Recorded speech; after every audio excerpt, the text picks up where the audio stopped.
Okay, thank you everybody for joining.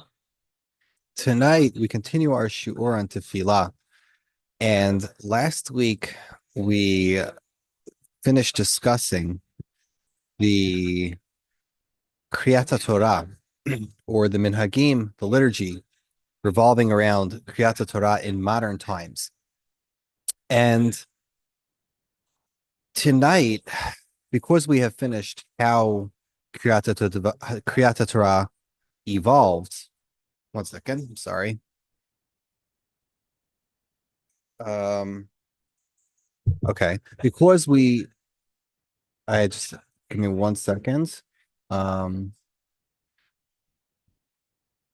okay, because we discussed last week, let's say the Brich Shemay, we discussed how I believe it was there was a move to restore the triennial cycle in the past 200 years, and we discussed the development of some of the practices in the modern era in the past 500 years for Kriyat Torah. And because we have finished, the ancient and the medieval and the modern history of Kriyat Torah, we are left with not the actual liturgy or the ritual of reading the Torah, but we're left with everything else, which is all of the prayers that surround Kriyat Torah, whether that's the Keler Hapayim, Vahibin Soharon, Gadlula Hashem Iti Nuroma Mashamoyachtav, L'cha Hashem Agdula, Avarachamim, Vatiga Lavatera Ala Kol Yiskadal, you have the Hirat Som Lefnei, I forgot how it said, Hirat Som Lefnei Avinu Shbashamayim, Brich Shemei, L'David Mizmar Lashem Aratzum Loah, Uvenu Cho Yamar. There's an entire ritual of liturgies of prayers that are said when we bring out the Sefer Torah and when we return the Sefer Torah to the Heichal. And my task for tonight that I perhaps foolishly gave myself is to study the development of these texts and what happened in the past, even let's call it 2,000 years, that gave us a ritual that we're familiar with today. That when we open the Heichal, we say XYZ Pesukim. And when we take out the Sefer Torah and the Chazan holds it, we say ABC Pesukim. And when we proceed with the Sefer Torah to the Bima, we sing XYZ song. How did that all come to be? And so in order to reverse engineer this, we have to start at the very beginning with the very basics. And I want to actually begin with a bit of a funny story. In 2021, there was a book there was a book released from the Brill Research, the BRLJ. It's a journal of the Brill Reference Library for Judaism. It's kind of like a kuntras. And this volume, number 61, they called Hakol Kol Yaakov. It was in honor of Joel Roth. And in the back, there's a tshuva from Rabbi. I'm sorry, his name escapes me. Rabbi Joshua Prauser, I believe. And Rabbi Prauser was asked a question from the Temple Emmanuel of North Jersey. Rabbi Prauser is not an Orthodox rabbi. I believe he's a former conservative rabbi. And the Temple Emmanuel asked him a question: when do you open the Heichal? By when you return the Sefer Torah on Shabbat, when you return the Sefer Torah on Yom Tov, right? When do you open the Aron Kodesh? That was their question to Rabbi Prauser. So Rabbi Prauser has this tshuva in this journal. He has a tshuva for what his shita is, and I'm recounting the story because it's both hilarious and incredibly instructive. He answers that he is makbid, very makbid, not to open it when they're saying Yehalalu. Rather, they should first take the Sefer Torah off the bima, do the procession with it, and then, I believe when they're up to V'nucho Yomar, they should open the Heichal. Why? Because if you don't do that, he says, then you're turning your back on the Heichal. You're going to open up the Heichal, and then everybody's going to have to choose. Are they going to be facing the Sefer Torah, or are their backs going to be to the Heichal? Now, in order to understand this, you have to know how most Reform synagogues are set up. Most Reform synagogues and many even conservative synagogues are set up where the bima is all the way at the front, in front of the Aron Kodesh. So the rabbi puts the Sefer Torah down and he reads to the rest of the kahal. This is completely unlike Orthodox synagogues where the bima is in the center most often. So essentially, if they take the Sefer Torah off of the bima and they're going to proceed it around the shul with the Heichal open, everybody turns their backs to the Heichal to face the Sefer Torah, or they're going to turn their faces towards the Heichal, and their backs are going to be to the Sefer Torah. So he believes that in order to avoid this terrible problem, we should be makbid not to open the Sefer Torah, the Heichal, until they're up to the end of the procession. And then he went ahead and asked another one of his colleagues, I forgot the rabbi's name, maybe Rabbi Brown, who was the rabbi of another Reform temple, and he asked him what his opinion was. And he said that they're not so makbid on this because, you know, it adds to the drama, it adds to the numinosity when you open the Heichal during the procession of Sefer Torah, and they don't see it as disrespectful. Perhaps their chairs are also arranged not directly in front of the Aron Kodesh, but in like a semicircle. I don't remember exactly the configuration of his synagogue, but they didn't see it as disrespectful. They saw it as adding to the gravity, the numinosity of the procession. So they're not so makbid. He said, but we are very makbid that if you're going to be taking photographs for the bar mitzvahs and people are going to hold the Sefer Torah and smile with the photograph, you never do it in front of an open an open Aron Kodesh. It's very disrespectful to the Sefer Torah behind you. We only take photographs for a bar mitzvah where the boy holds the Sefer Torah and everybody's smiling in front of a closed Aron Kodesh. Now, I tell this story because I know that most of my listeners are Orthodox Jews, and to them, this is actually hilarious. I mean, the mere idea that that one would take a camera into a synagogue on Shabbos and take photos for a bar mitzvah on Shabbos and not consider that an enormous chil Hashem is something so alien from a different planet. For the Orthodox Jews, every Reform Jew would look at that with horror. Like, what kind of disrespect is that for a Sefer Torah, for a shul to be machal Shabbos inside a shul? And the mere idea of being makbid not to open the Heichal because you put the bima on the wrong place, you know, that's the kind of thing which is really funny and really alien to people who daven in normal shuls and in regular Orthodox shuls, and they don't daven in the I would say even the less common Reform and conservative synagogues and temples. So the reason I bring up this tshuva and this story is because I believe it's really instructive for us to understand how complex and how difficult of a problem it is to study and understand these texts, these rituals around Yetziah and Hachnasa Sefer Torah.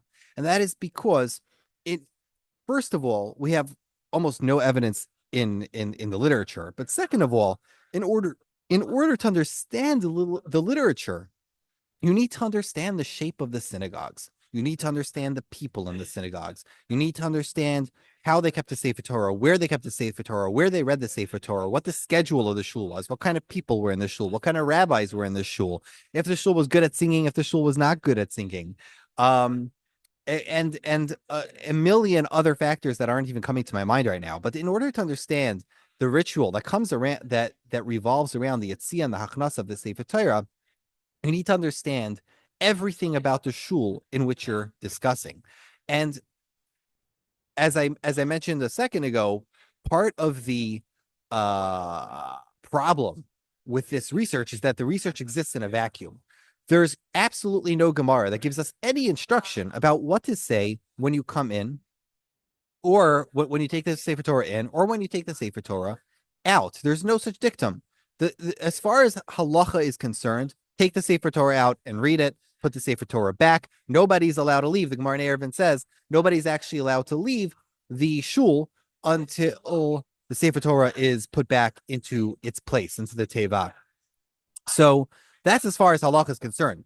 But the halacha never dictates that anyone should sing any songs, say any tefillos, say sprich shemay, say anything. There's no mishaberachs, none of that. All of that is in the realm of minhag, and it's always been understood as being part of the realm of minhag. And therefore, we just don't have anything from the Talmudic literature that gives us any idea of what the procession and the ritual would have been.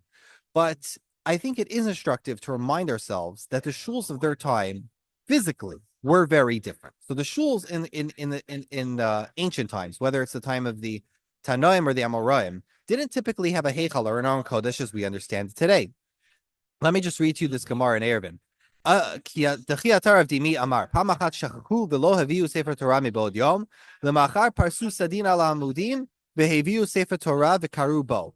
The incident transpired in the following manner. As what Rav Dimi came from Eretz Yisrael to Bavel, he said it once happened that the people forgot and they didn't bring the Sefer Torah to the synagogue on Friday, meaning before Shabbat, while it was still day, which meant they were left without a scroll from which to read on Shabbat. On the following day on Shabbat, they spread a sheet over the pillar, positioned between the house where the scroll was kept and the synagogue, thereby forming a corridor with partitions suspended on each side. And in this manner, they brought the Torah scroll to the synagogue and read from it. Essentially, the point of this Gemara is that they figured out a hack to bring the Sefer Torah from the house next door into the shul by creating a form of Erev or Mechitza. Now, let's leave the halacha aside. But what this tells us is that they would keep it in a box. They would keep the Sefer Torah.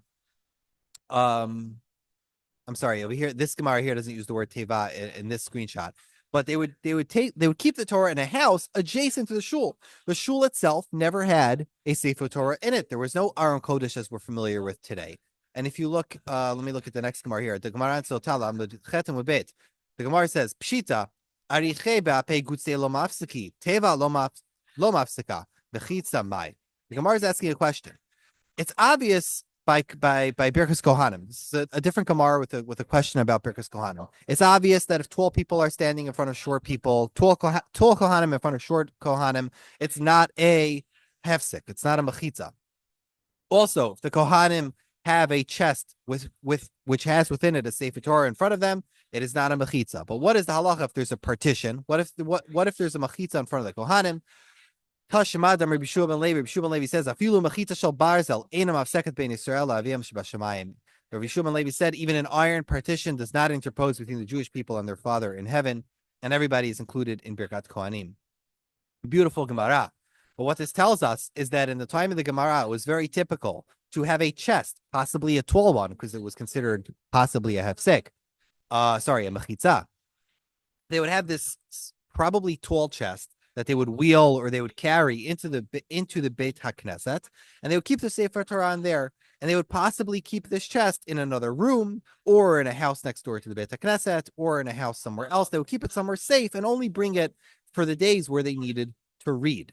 Therefore, just thinking about that, spatially, geometrically, if you think about that in your head, that means that Nachnasat and Yitziat Sefer Torah was probably different. There was no dramatic theater of opening the Heichal, right? The way we have it with the curtain and then the doors and this and that. There was none of that. This was wheeling in or carrying in the teva or opening the teva and taking out the Sefer Torah. A chest that was put in middle of the synagogue. Now the architectural evidence shows us this as well. Now, again, architecture around synagogues and archaeology of synagogues is very complicated, but what I'm showing you here is the synagogue in Sardis. As you can see, there's two things I really want to show you here. Number one, this here is a platform, a form of, I wouldn't call it a bima. Bima is more of a podium, but this is more of a, this is what we would call today a bima, where they would put the Sefer Torah on top in order to read. And you can see it's like wide enough for 3 people. But if you look at the other side, this is what's called in architecture an edicula. Here's one in El Kanatir. Here's one in Dura Europos. This edicula is like a little shrine where they would keep the Sefer Torah, where they would keep the box for the Sefer Torah temporarily while there were services on a day with the Sefer Torah. Some synagogues would have a niche. Some synagogues would have an apse. Whether it was like a hollowed out semicircle in the synagogue, and some synagogues would build a special podium, which I guess technically you could call a bima, where they would keep the Sefer Torah, they would keep the chest of the Sefer Torah on the days where they were reading. So you could see from this, I think this is the Eshtemoa synagogue, they would, in earlier, before the synagogue was renovated 1,500 years ago, they didn't have a bima, and then they renovated it and put in a bima. It shows you that the architecture was changing. Regardless, the physical construction of the shul makes a big difference as to whether or not there is any time or any place to make any form of ritual and any form of liturgy out of the Yetziah and Achanasa of the Sefer Torah. This, as far as we know, is the case until the time of the later Geonim. In the time of the later Geonim, we find some clues that perhaps there was an established ritual for Hakanasani Siyat Sefer Torah. On the one hand, a siddur like the siddur of Sadia Gaon does not have at all any ritual or any instruction for bringing in or bringing out the Sefer Torah. It says nothing. The siddur of Amram Gaon says very little. Siddur of Amram Gaon has something by the Tefillah Shel Chol. He has a few pesukim by Yehalalu Hashem Hashem. Let me just show you if I could find it quickly enough. Give me a second. I have the Siddur of Amram in front of me. And if we're lucky enough, I will find it fast enough. Not getting lucky right now. Hold on. Here we go. Yishem Hashem Ekra Avu Gadol Elokeinu Yishem Hashem Varach Me'at Ve'ad Olam. A couple of pesukim. Then Kohen Krav Amod Ve'Oleh Kohen. Some people say Torah Hashem Tamima. You hear some Fnei Hashamayim Lekonen Et Beit Chayenu. There's one Mishabrach, Achenu Yisrael, Messiah Yisrael, Netudim Etzera V'Shivya. This is an early version of Achenu Kol Beit Yisrael. And then it's done. It's a very, very short, it's basically like 2 paragraphs for the entire procession of taking out the Sefer Torah. And we're also going to see in a minute Masechet Sofrim, which is much more difficult to date.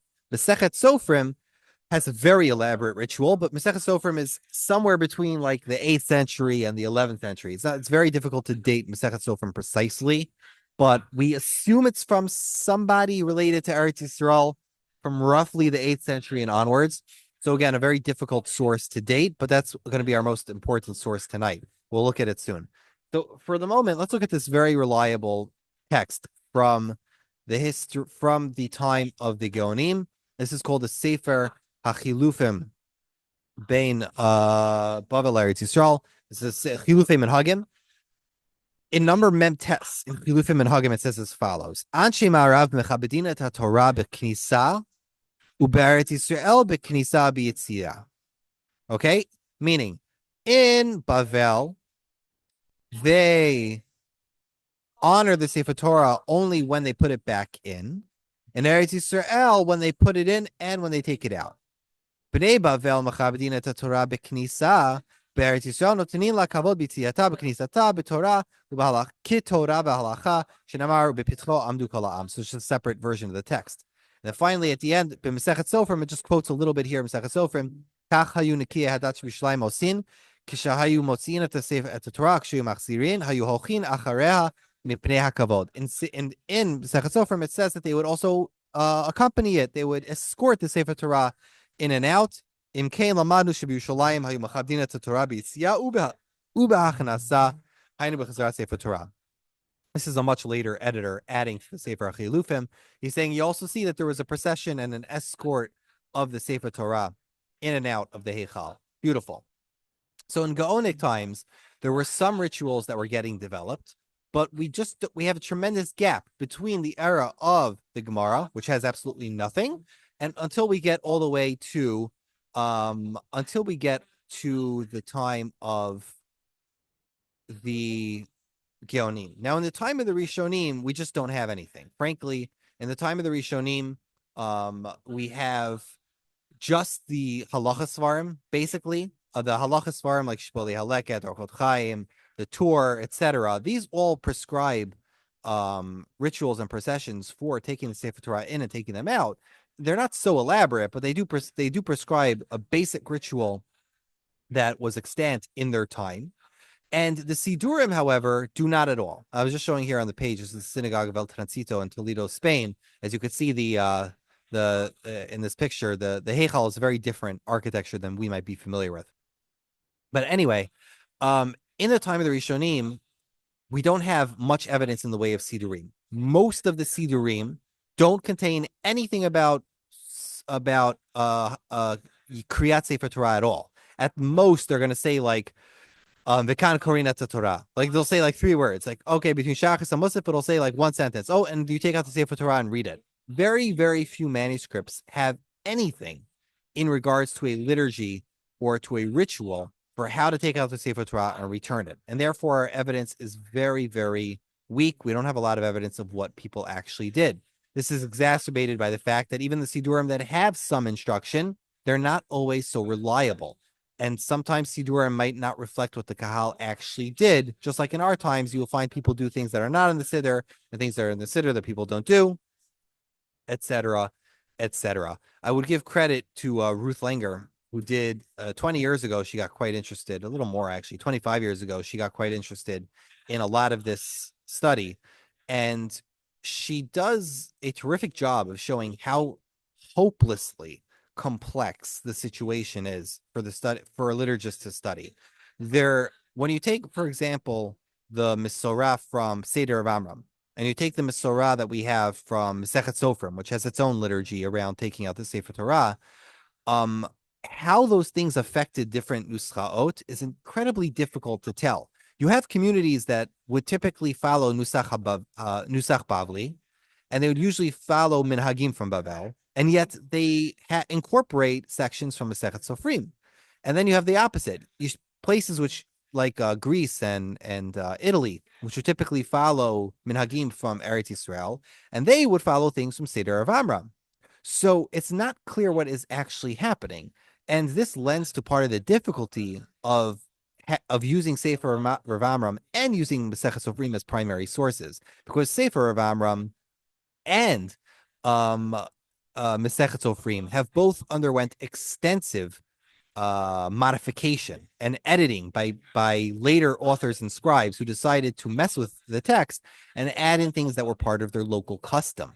So it's incredibly problematic for our study of Masechet Sofrim because we just don't understand. We don't know for sure what sections of it are earlier, what sections are later, and what sections are original, and what sections are not. Did Rav Amram Gaon ever write a section about Yitziat Sefer Torah at all? Well, we have no idea. To exacerbate this problem, what we just saw a second ago was that the Chilufei Menhagim claims that Bnei Bavel would only be Machabed Torah when they put it back, but not when they took it out. But in Siddur of Amram, we see the opposite. Siddur of Amram and Masechet Sofrim, it seems that in Siddur of Amram, I'm sorry, we see both, but like in Masechet Sofrim, it only shows a ritual for taking out the Sefer Torah, not like this, what do you call it?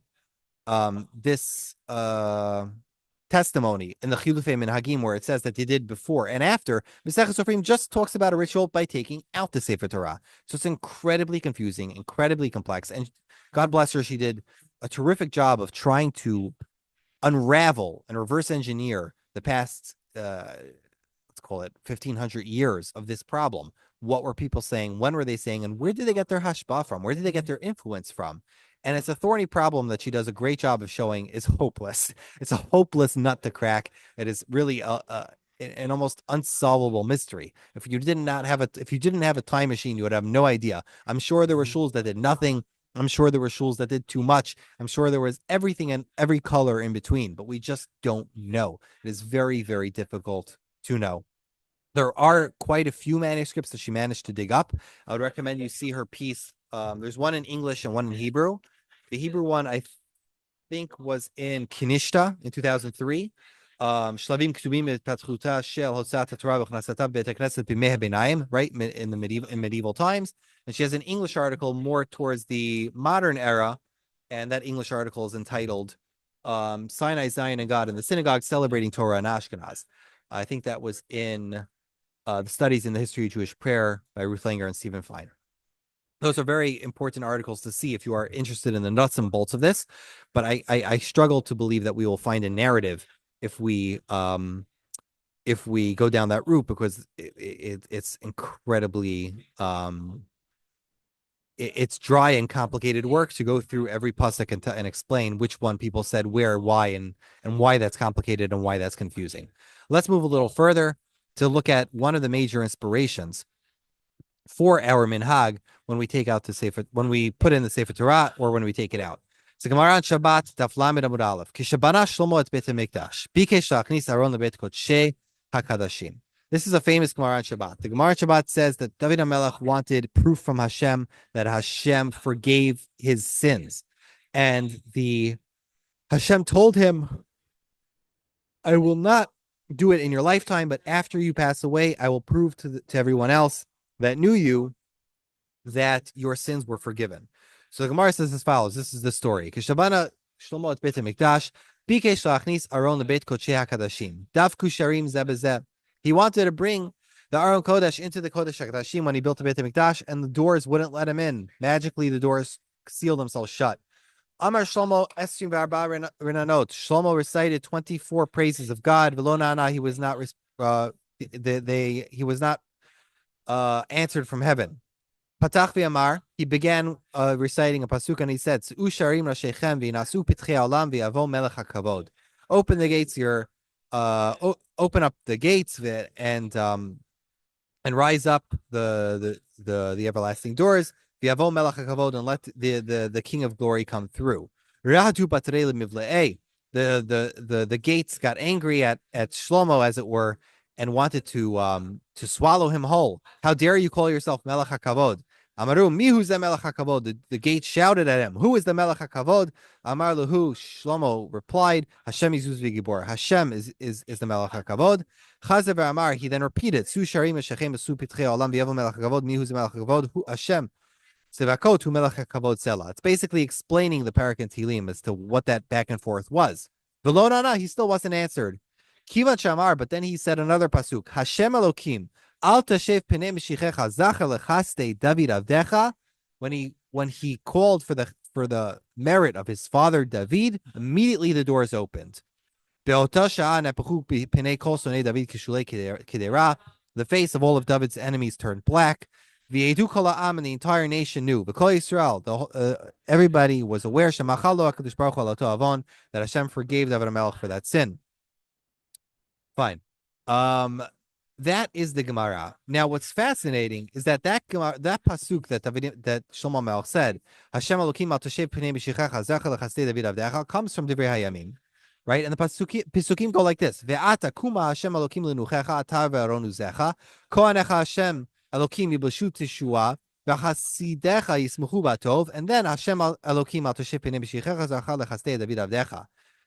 Similarly, today, what we do is we say the Pesukim in Tehillim, which are very similar to this. In Perek Kuf Lamed Bet, it says, Kuma Hashem l'menuchatecha, ata v'aron uzecha, kohanecha yilbashu tzedek, v'chasidecha yiranenu, ba'avur David avdecha, al tashev penei mishichecha. These are the Pesukim that we say when opening up the Heichal. So clearly, there's some inspiration from this Gemara. Exactly when it started, we just don't know.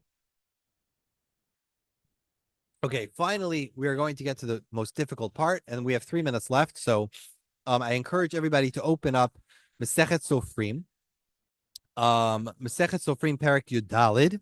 A few lines in, you will find a very interesting, very complicated section. Essentially, there's a Mishnah in Megillah that says, Hamaftir ben Avi hu pores al Shema. The person who gets the kavod for doing haftarah, he's the one who gets to do prisut Shema. Okay. Now let me share. Perhaps I'll share my screen for everybody listening online, just to follow along. Okay. Here we go. Hu pores al Shema. Now the Gemara in Bavli understands this to mean that the same person who gets the honor for haftarah by Navi has the honor to do prisut Shema, which is a ritual they did in the time of Chazal, and also to do Chazarat Hashatz. And he also gets a bunch of, he's also the Chazan, right? He gets the other honors as well. Masechet Sofrim understands it differently. It says, Be'ezeh Shema Amru, which Shema is it talking about? B'Shema Shel Sefer Torah. The Shema that you say by Sefer Torah. What? What do you mean the Shema by Sefer Torah? So it begins to explain an elaborate ritual for taking out the Sefer Torah. And again, we don't know what century this is from, but this is what, and we don't know how much was added later, but this is what it does. And we'll see how much time we have to go through all of it. Pata, Hechi Patach, how does he begin? Asher Yoshve, Beitecha, Ve'achakach, Omed HaMaftir, Ve'omer. He says, Ein kamocha be'elokim Hashem, ein kamasecha, right? We know this from our own liturgy. Mi kamocha be'elim Hashem, mi kamocha neder HaKodesh. He says, Malchutcha, Malchut kol ha'amim, Hashem elach Hashem, alach Hashem yilach lam ve'ed, Hashem chaves l'matzakol yigdil to'v'adir, Hashem oz l'maitin, Hashem yirach l'mal shalom, Ata Hashem avdech, Ata asita shemayim, Mishmei shemayim, etc. Miyad nichnas maftir, and then after all those pesukim, and I'm abbreviating, he comes and ve'oches et Torah. The maftir takes and holds the Sefer Torah, ve'omer Shema Yisrael, and he says Shema Yisrael out loud. Hashem Elokeinu Hashem Echad. Ve'af ha'monino Torah achrav, and the entire kahal afterwards sings it with after him. They respond Shema Yisrael Hashem Elokeinu Hashem Echad. V'chozer v'omer, and then he replies to them, Echad Elokeinu Gadol Adonenu Kadosh, Echad Elokeinu Gadol Adonenu Kadosh v'nora Shemo. Keneged Shlosh Avot v'Yeshomim Keneged Shlosh Kedushot. And then V'tzitkatecha Elokim ad Marom, and a couple of more pesukim. Finally, Gadol Hashem Itinu Rom Shemo Yachtav, and then he picks up the Sefer Torah and he says Gadlu, and then he says. He says, Ala kol yitkadal v'yishtabach v'yitbar v'yitama v'naseh v'tadar v'yitkales. He begins this short tefillah, which is really similar to Kaddish. This is the earliest place we find this tefillah. It's probably one of the early prototypes for a messianic doxology. This is famously one of Joseph Heinemann's models, where you have a messianic doxology, which is from the study hall. This is a tefillah which was said after Limud HaTorah.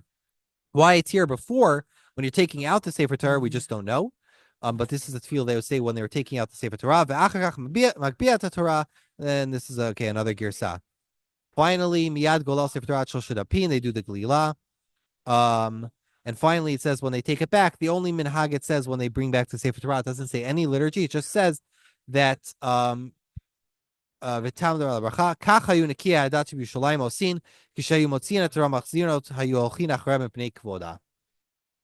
would bring it out and they would bring it in, when they would return it, they would escort it in order to respect it. This minhag, and a lot of this elaborate liturgy here, which is attested to in Masechet Sofrim, a lot of it isn't said anymore. Obviously, a lot of it is just completely skipped today. It depends what version of Sofrim you have. Some of them have a lot more material than others, but a lot of it is not said anymore. And exactly how the ritual is done or what kind of ritual it's referring to is kind of confusing. We just don't know. We don't know what they did exactly, but we do know it had a hashpa'ah. In many later generations, people who were composing Sidurim looked to Masechet Sofrim, they looked to Seder of Amram. Whether those manuscripts that they had were authentic, whether they had original text or not, we don't know. But the text that they had did influence this. It did influence the Sidurim that they wrote. And therefore, we had a tremendous cacophony and variation of different minhagim.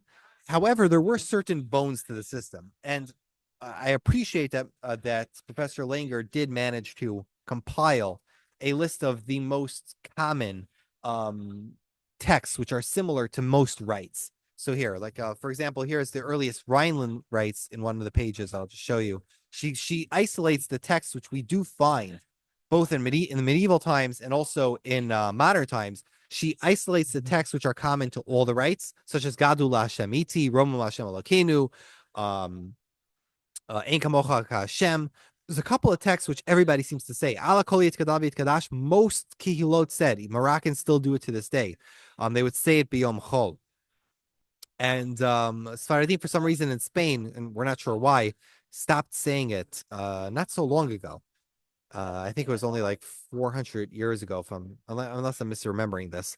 There's also an intensive study there of the Romaniot Nusach, which the last Siddur, I think that was purely Romaniot, was printed in the 1669 or 1665 or something like that. Regardless, it's confusing. Exactly what to do, how to do it, why you do it. It is all minhag. Frankly, in the past few hundred years, the Kabbalah has had a lot of influence. The Arizal famously was very into proceeding and escorting the Sefer Torah. He would make sure to look at the Sefer Torah very closely, his Talmidim said, so that you could see the letters, like it has something to do with your neshama, in order to see if you see the letters, it has some positive effect on your neshama. Okay, I'm sorry that we're running out of time to starting Kaddish here, but thank you for tuning in. Thank you for your time and attention. Tonight is an excellent example of of studying liturgy, even when it's really hard, studying liturgy, even when we don't have a lot of literature. Sometimes we have to look at the text holistically. You have to look at the synagogue architecture. You have to look at the archaeology. You have to look at the people. You have to look at the halachic sources. You have to look at prayer very holistically sometimes to really understand what people did, why they did it, and to understand the context of the text that's before you and the text that you have today. I will also remind everybody that most of this is minhag. There is no chiyuv or obligation that you have to fulfill. And if anyone is interested in any specific minhag, please reach out to me. I do want to look it up. I'm more than willing to and excited to look up your particular minhag. If you find it, perhaps if you have a question, perhaps I can find the makar for your minhag. Let's pause this. Here we go.